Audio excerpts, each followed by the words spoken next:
জড়তার ভ্রামক এই টপিকটি বোঝার আগে আমাদের বোঝা লাগবে জড়তা কি। কোনো একটি বস্তু যে অবস্থায় আছে চিরকাল সেই অবস্থায় থাকতে চাওয়ার যে প্রবণতা তাকে জড়তা বলা হয়। মনে করো তোমার সামনে দুইটা বস্তু আছে, একটা হচ্ছে একটা সাইকেল, অন্যটা হচ্ছে একটা মালবাহী ট্রাক। এখন তোমাকে যদি বলা হয় যে কোন বস্তুটাকে তুমি খুব সহজেই গতিশীল করতে পারবে, তাহলে অ্যান্সার হচ্ছে সাইকেল। মনে করো তোমার সামনে দুইটা বস্তু আসতেছে, একটা হচ্ছে সাইকেল, অন্যটা হচ্ছে ট্রাক, দুইটা একই বেগে আসতেছে। এখন তোমাকে যদি বলা হয় যে কোন বস্তুটাকে তুমি খুব সহজে থামাতে পারবে, তাহলে অ্যান্সার হচ্ছে সাইকেল।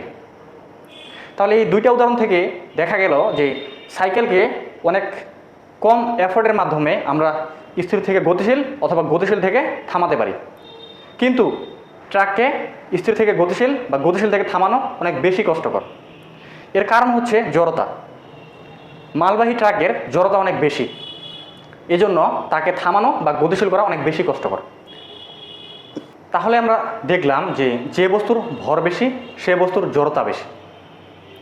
রৈখিক গতির ক্ষেত্রে, কৌণিক গতির ক্ষেত্রে জড়তা শুধুমাত্র ভরের উপর নির্ভর করে না, জড়তা আরেকটি রাশির উপর নির্ভর করে, সেটি হচ্ছে ব্যাসার্ধ ভেক্টর। কেন? চলো একটা উদাহরণ দেখি। মনে করো তোমাকে দুইটা বস্তু দেওয়া হলো এবং দুইটা বস্তু একই ধরনের, অর্থাৎ তাদের উচ্চতা, দৈর্ঘ্য, প্রস্থ, ওজন সব কিছু সেম, কিন্তু দুইটা বস্তুকে দুইটা ভিন্ন সুতার সাহায্যে ঝুলাই দেওয়া আছে। একটা হচ্ছে ছোট সুতা, অন্যটা হচ্ছে বড় সুতা।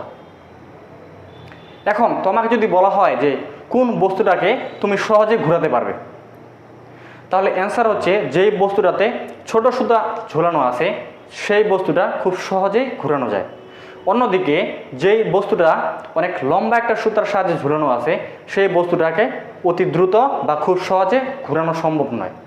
তুমি চাইলে এই এক্সপেরিমেন্টটি নিজের বাসায় বসে করতে পারো। তাহলে আমরা দেখলাম যে কৌণিক গতির ক্ষেত্রে কোনো একটা বস্তুর জড়তা শুধুমাত্র ভরের উপর নির্ভর করে না, জড়তা আরেকটা রাশির উপর নির্ভর করে, সেটা হচ্ছে ঘূর্ণন থেকে ওই বস্তুর লম্ব দূরত্ব তথা ব্যাসার্ধের উপর।